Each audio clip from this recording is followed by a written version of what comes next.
Willkommen beim Meilencoach. Heute nehme ich euch in der brandneuen Krefeld, dem zweiten Lufthansa Airbus A350-900 mit einer Allegris-Kabine von Vancouver nach München mit. Auf diesem Flug habe ich einen Sitz in der neuen Premium Economy bekommen. In diesem Video erfahrt ihr alles, was neu ist und ob es tatsächlich besser als in der bisherigen Premium Economy ist.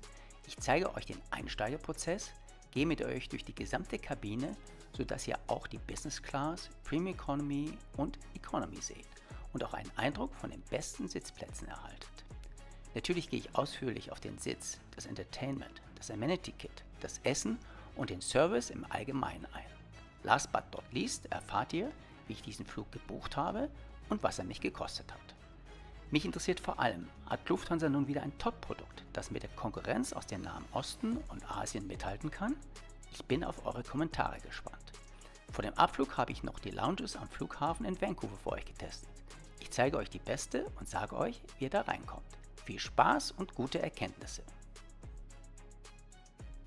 Der Flughafen Vancouver macht einen sehr guten Eindruck. Groß, modern und gut organisiert. Zusätzlich sieht man hier Flugzeuge von Airlines, die man bei uns nicht so oft zu sehen bekommt. Auch die Lounges sind interessant. Es gibt im internationalen Bereich zum einen Plaza Premium und eine SkyTeam Lounge. Am besten hat mir aber die Maple Leaf Lounge der Air Canada gefallen, die ich euch hier kurz zeige. Willkommen beim Meilencoach. Ich grüße euch aus der Maple Leaf Lounge der Air Canada in Vancouver und ich bin hier im internationalen Terminal, weil ich gleich mit der Lufthansa Allegris von Vancouver nach München fliegen werde und für euch dabei die Premium Economy Class testen werde. Hier ist die erste Lounge, die ich für euch testen möchte. Die ist eine Starlines Gold Lounge, mit der man eben mit einem Business Class Ticket und Starlines Gold reinkommt. Der Lufthansa Senator gibt in dem Fall auch, man kann da auch einen Gast mitnehmen. Und das Besondere an dieser Lounge ist, was ich euch einerseits sage, es gibt schöne Sitzgelegenheiten, es gibt auch ein bisschen Live-Gucken, aber jetzt nicht wahnsinnig aufregend. Aber was toll ist, sie haben eine Suite und diese Suite ist sehr, sehr exklusiv. Also da kommt man nur rein, wenn man ein Air Canada Business Class Ticket zum Volltarif hat. Und dort, oder es kann auch von der Lufthansa oder anderen Starlines aufgestellt sein, muss aber von der Air Canada operated werden. Und es gelten keine Upgrades, es gelten wirklich nur voll bezahlte Full Fare Tickets. Und dort erwartet dann einen Fine Dining, was sehr, sehr exklusiv ist. Ich muss mal schauen, vielleicht kann ich es bewirken, dass ich da reinkomme und euch das zeige, aber ich vermute, dass sie streng sein werden. Auch die reguläre Maple Leaf Lounge bietet neben einem Buffet 2 Gerichte, die man sich frisch zubereiten lassen kann. Besonders gut hat mir auch die Bar gefallen, wo man sich einen gut gemixten Drink mit oder ohne Alkohol zubereiten lassen kann. Auch die Sitzgelegenheiten und die Einrichtung wirken modern und hochwertig. Der Blick auf das Rollfeld ist erstklassig. Aus meiner Sicht kann diese Lounge durchaus mit der Senator Lounge der Lufthansa Group mithalten. Die Suite entspricht dann wohl eher einer First Class Lounge. Leider habe ich hier keinen Zutritt erhalten, um sie euch zeigen zu können. So, jetzt aber schnell zum Gate, wo das Boarding gleich beginnt. Willkommen beim Meilencoach. Es geht jetzt gleich los von Vancouver nach München in der neuen Allegris, in der Flugzeug mit der Termo DAXT. Das erste oder zweite, ich glaube es ist das zweite, das jetzt mit Allegris-Kabine ausgestattet ist und ich bin schon sehr gespannt. Ich fliege heute in der Premium Economy und werde euch alles erzählen, was wichtig ist, wo ihr am besten sitzt, was ihr am Sitz erwarten könnt, etc. Immer alles, was ihr beim Meilencoach erwarten könnt. Habt viel Spaß und gleich geht's los. Der Boarding-Prozess verspricht ordnungsgemäß und organisiert zu laufen. Also man hat hier schon Schilder aufgestellt, besser als das zum Beispiel in Bangkok der Fall war. Und ja, vielleicht liegt es wirklich auch an den Kanadiern, die das hier besser organisiert bekommen. Der brandneue Airbus 350 hat in seiner Endkonfiguration 4 Plätze in der First, 38 in der Business, 24 in der Premium Economy und 201 in der Economy. Im Moment sind noch Dummy-Eco-Plätze anstelle von First-Class-Suiten verbaut. Ich werde sie euch auch zeigen. Insgesamt bietet die Allegris 267 Passagieren Platz. So, hier filme ich für euch die Suite, die Einzelsuite in der Business Class. Das ist jetzt in der Reihe 8, die 8a. Und das ist hier die zweite kleine Kabine der neuen Allegris Business Class in den Reihen 8 bis 12. Das ist ein Classic Seat mit relativ wenig Privatsphäre und hier ist der Privacy Seat in Reihe 11, der ist ziemlich gut.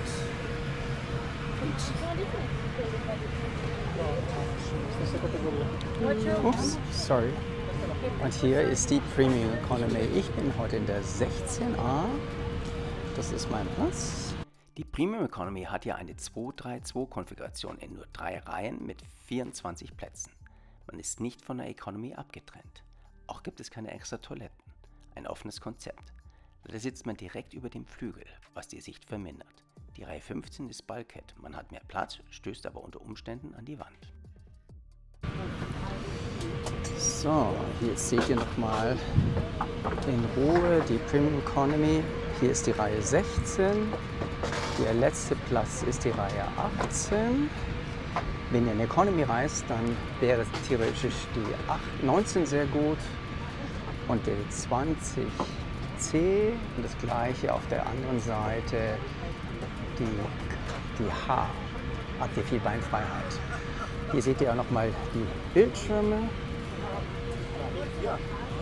Sehr, sehr schön und groß.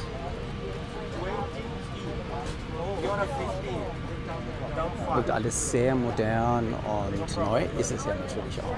So, die Kabine in 360 Grad Rundumsicht. Mir gefällt sie ziemlich gut.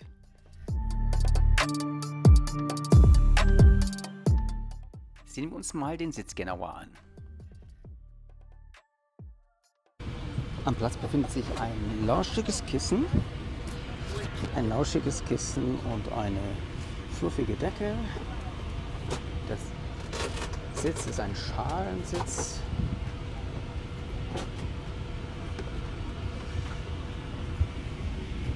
Fußstützen kann ich jetzt erstmal nicht finden.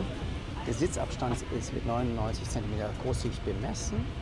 Hier sehen wir eine schöne Schale und hier der Sitz der Kopfstütze lässt sich gut anpassen. Hier sehen wir auch die Kopfhörer von AKG, wirkt alles sehr wertig, fast wie eine kleine Business Class. Seht ihr noch einmal den großzügigen Sitzabstand und die Verstaumöglichkeiten am Sitz. Man kann sich in dem Schalensitz gute 17 cm zurücklegen, muss dabei allerdings recht viel Kraft aufwenden.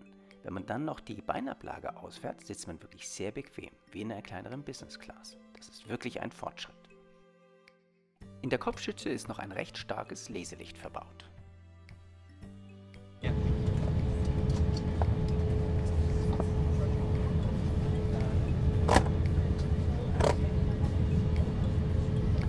Also die Kopfstützen sind wirklich sehr bequem und man kann sich für die wirklich eher nah. Man kann sie so einstellen, wie man sie braucht und sie stützen einen tatsächlich auch sehr, sehr gut. Der erste Eindruck ist ziemlich gut. Was meint ihr? Schauen wir uns mal das Entertainment-System an. Die Kopfhörer von AKG kennen wir schon aus der bisherigen Premium Economy. Sie sitzen gut auf den Ohren und haben einen guten Klang. Der Monitor ist mit 15,6 Zoll ansprechend groß und hat eine 4K-Auflösung und ist schön hell. Alles ist gut lesbar. Daneben der Kleiderhaken. Der Bildschirm reagiert erfreulich schnell auf meine Berührungen. Das Menü ist klar strukturiert und lässt sich schnell erfassen. Man findet neben Film, Musik und Fernsehen auch Hörbücher, Podcasts, Spiele sowie E-Journals. Da sollte sich für jeden Geschmack was finden lassen. Die Filmauswahl ist gewohnt umfassend. Ich bin schnell fündig geworden.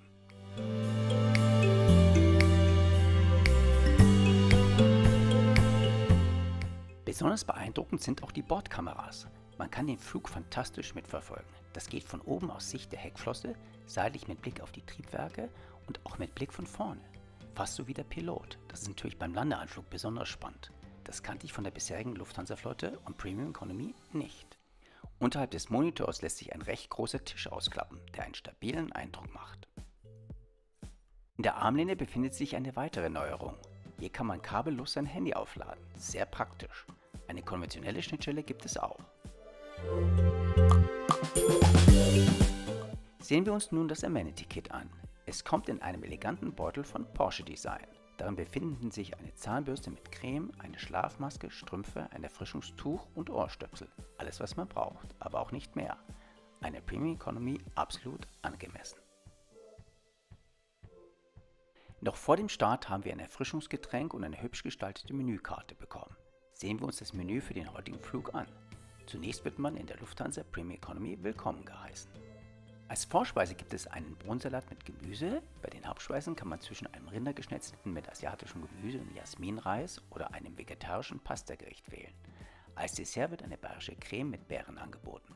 Vor der Landung gibt es ein Frühstück, bestehend aus frischen Früchten und einem Rührei mit Tomaten, Champignons und Rösti. Klingt alles nicht schlecht. Schauen wir mal, wie das präsentiert wird. Auch die Getränkeauswahl ist reichhaltig und einer Premium Economy würdig. Von der freundlichen Crew wurde mir ein Allegris Business Class Amenity Kit zur Verfügung gestellt, das ich unter meinen ersten Goldmitgliedern verschenken werde. Ihr könnt jetzt Mitglied auf meinem Kanal werden und dann viele Vorteile und Privilegien genießen. Schaut euch das mal an. Im Flug von Vancouver nach München muss der A350 eine Strecke von 8.315 Kilometer hinter sich bringen. Die Flugzeit wurde mit 9 Stunden und 17 Minuten berechnet.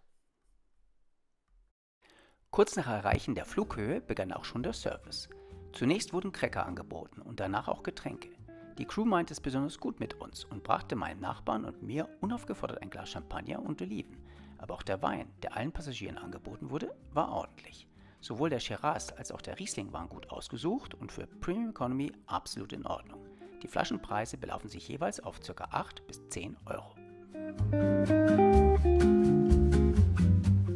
Kurze Zeit danach wurde das Essen gebracht. Vorspeise, Hauptgericht und Dessert. Alles auf einem Tablett. Ich habe das asiatische Rindergeschnetzelte gewählt, da Pasta im Flugzeug meist verkocht ist. Das warme Hauptgericht kam mit einem Deckel, sodass es nicht zu schnell auskühlt. Da die Crew mitbekam, dass ich mich für die Weine interessiere, durfte ich auch eine Weinprobe mit Wein aus der Business machen. Das war natürlich mega nett und sicherlich nicht der Normalfall. Aber auch Lufthansa-Crews können entgegen der landläufigen Meinung sehr charmant und freundlich sein. Zum Abschluss durfte ich noch ein Eis aus der Business probieren und ein Glas Cognac verkosten. Sehr nice. Aber auch das reguläre Essen in der Premium Economy hat mir sehr gut geschmeckt, vor allem das Hauptgericht. Salat und Dessert waren in Ordnung. Economy und Premium Economy müssen sich leider die Waschräume teilen, was natürlich zu längeren Wartezeiten führen kann. Sie sind eher klein, sind aber gut ausgeleuchtet und machen einen neuen und recht properen Eindruck. Alles Wichtige ist da, aber keine zusätzlichen Goodies.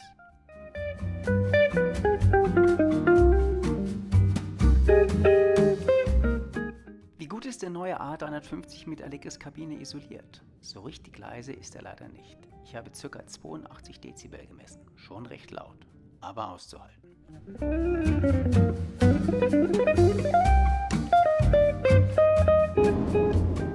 Nach dem Abendessen will ich mir ein wenig die Beine vertreten und mich vorne ein wenig umsehen. Glücklicherweise darf ich einen Blick in die Küche werfen und auch sehen, was jetzt in dem Bereich für die zukünftige First Class zu finden ist. Kommt mit mir mit! Die Küche wirkt sehr modern und aufgeräumt. Sie ist sehr gut ausgestattet. Hier werden jetzt künftig auch Gerichte für die First Class zubereitet.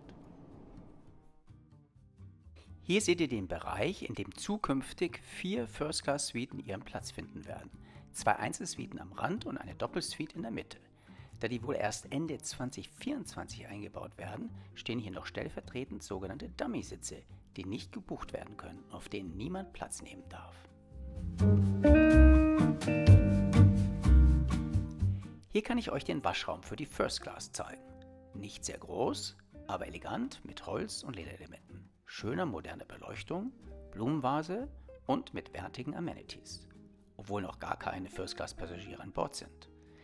Sicherlich kann man im A380 einen größeren Waschraum unterbringen, aber der ist schon ziemlich ansprechend.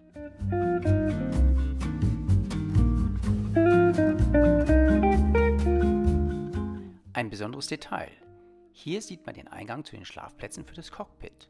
Der Pilot bzw. Co-Pilot können sich oberhalb der First Class Kabine ausruhen. So, wir hatten jetzt gerade das Frühstück und ich wollte euch sagen, wie es war. Also es gab als warmes Gericht ein wirklich würziges Rührei mit Champignons, Bratkartoffeln, etwas Tomate. Dazu noch ein Fruchtsalat mit wirklich reifen und leckeren Früchten, Erdbeeren, Melone und noch ein warmes Brötchen mit gesalzener Butter und ein Fruchtpüree. Das war jetzt nicht so wahnsinnig aufregend. Man konnte Säfte à la carte haben. Ich habe Orangensaft gewählt und Kaffee oder Tee und ich habe mich für einen Kaffee entschieden.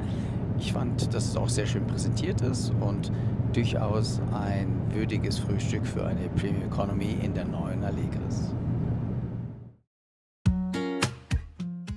Natürlich gibt es in diesem neuen Flugzeug Internet an Bord. Möchte man das Premium Full Flight Angebot nutzen, kostet das 25 Euro. Für 2 Stunden werden 15 Euro verlangt und für Messaging sind es 5 Euro. Die Preise sind für einen 9-Stunden-Flug human. Allerdings, es funktioniert ziemlich langsam. Selbst das Premium-Paket ist behäbig. Es eignet sich für Messaging, vielleicht noch Mails, aber keinesfalls für Surfen oder gar Streamen. Die Strecke von München nach Vancouver ist immer gut gebucht und deshalb recht hochpreisig. Gerade in der Allegris-Kabine werden zum Teil Preise um die 3.000 Euro für den Hin- und Rückflug in der Premium Economy aufgerufen. Ich konnte mein Ticket mit Meilen von dem Firmenprogramm der Lufthansa buchen. Für diesen Flug fielen 37.000 Meilen und ca. 108 Euro Steuern an. Auf dem Hinflug hatte ich einen Platz in der Business Class. Insgesamt habe ich für beide Strecken 508 Euro an Steuern bezahlt. Wie lautet mein Fazit zu diesem Flug? Lufthansa ist mit der Allegris wirklich ein Qualitätssprung gelungen. Die Kabine wirkt luftig, elegant und modern. Auch wenn der Übergang zur Economy fließend ist und man etwas länger auf einen freien Waschraum warten muss. Der Sitz ist sehr bequem, die Beinauflage ein tolles Feature. Das ist wirklich top. Der Bildschirm ist wirklich gut, mit 15,6 Zoll ansprechend groß, er reagiert sehr schnell und hat eine überzeugende Auflösung. Dass man sein Handy nun kabellos aufladen kann, ist ein nettes und praktisches Gadget. Die Crew auf diesem Flug war super, sehr freundlich und charmant, mit Freude an der Arbeit, hat die Gäste regelrecht verwöhnt. 10 von 10 Punkten. Das Essen war überzeugend und für die Reiseklasse angemessen. Ich würde 8 Punkte vergeben. Das Internet ist preislich fair, erfüllt aber gerade mit dem Premium-Paket nicht die Anforderungen. 5 Punkte. Der Waschraum war modern und recht sauber. 8 Punkte. Insgesamt würde ich für den Flug 9 Punkte vergeben. Wenn euch dieser Flugreport gefallen haben sollte und ihr auch weiterhin gut über alles zum Thema Miles & More, spannende Flüge und besondere Reisen informiert sein wollt, dann abonniert doch meinen Kanal und werdet sogar Mitglied. Herzlichen Dank! Wenn ihr so reisen möchtet wie ich, dann lasst euch von mir coachen. Wie schon viele Reisefans vor euch. Liebe Grüße vom Meilencoach.